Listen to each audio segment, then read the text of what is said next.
3 ദിവസം നീണ്ടുനിന്ന കേന്ദ്ര കമ്മിറ്റി യോഗത്തിന് പിന്നാലെ തിരുത്തൽ തീരുമാനങ്ങൾ അറിയിക്കാൻ സിപിഐഎം കേന്ദ്ര committee. General secretary MA. Baby ഇന്ന് വൈകുന്നേരം ദില്ലിയിൽ മാധ്യമങ്ങളെ കാണും.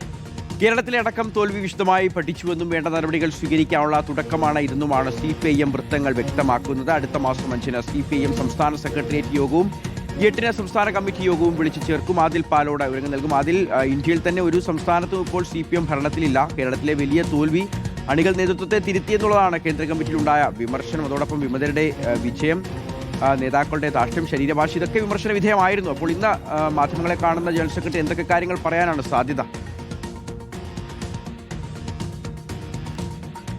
സ്വാഭാവികമായും വലിയ ചർച്ചകൾ, പ്രത്യേകിച്ച് കേരളത്തിലെ തെരഞ്ഞെടുപ്പ് തിരിച്ചടിയുമായി ബന്ധപ്പെട്ടുള്ള ചർച്ചകൾ കേന്ദ്ര കമ്മിറ്റി യോഗത്തിൽ ഉണ്ടായിരുന്നു. ആ ചർച്ചകളുടെ ഫലം എന്താണ് എന്നുള്ളതാണ്.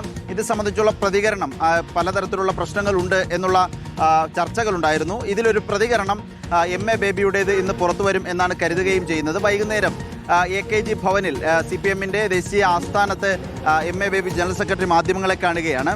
മറ്റൊന്ന്, അടുത്ത മാസം മുതൽ സംസ്ഥാന നേതൃയോഗങ്ങൾ വിളിച്ചുകൂട്ടാനും കേന്ദ്ര നേതൃത്വം പൂർണ്ണ സമയം ഈ യോഗങ്ങളിൽ പങ്കെടുക്കാനുമുള്ള തീരുമാനമുണ്ടായിരുന്നു. ഇത് സംബന്ധിച്ചുള്ള നടപടികൾ തുടങ്ങുകയാണ്. താഴെ തട്ടിൽ നിന്നുള്ള റിപ്പോർട്ട് സംസ്ഥാന നേതൃത്വം കേന്ദ്ര കമ്മിറ്റിയിൽ അവതരിപ്പിച്ചിരുന്നു നേരത്തെ. പക്ഷേ അതിൽ പൂർണ്ണ തൃപ്തി കേന്ദ്ര കമ്മിറ്റി യോഗത്തിൽ ഉയർന്നിട്ടില്ല. ഏതായാലും ഈ വീണ്ടും സംസ്ഥാന നേതൃയോഗങ്ങൾ ചേർന്ന് ഇക്കാര്യങ്ങൾ കൂടുതൽ പരിശോധനയ്ക്ക് വിധേയമാക്കാനുള്ള നിർദ്ദേശമാണ് കഴിഞ്ഞ ദിവസം അവസാനിച്ച കേന്ദ്ര കമ്മിറ്റി യോഗത്തിൽ ഉണ്ടായത്. ശരിയാണ്.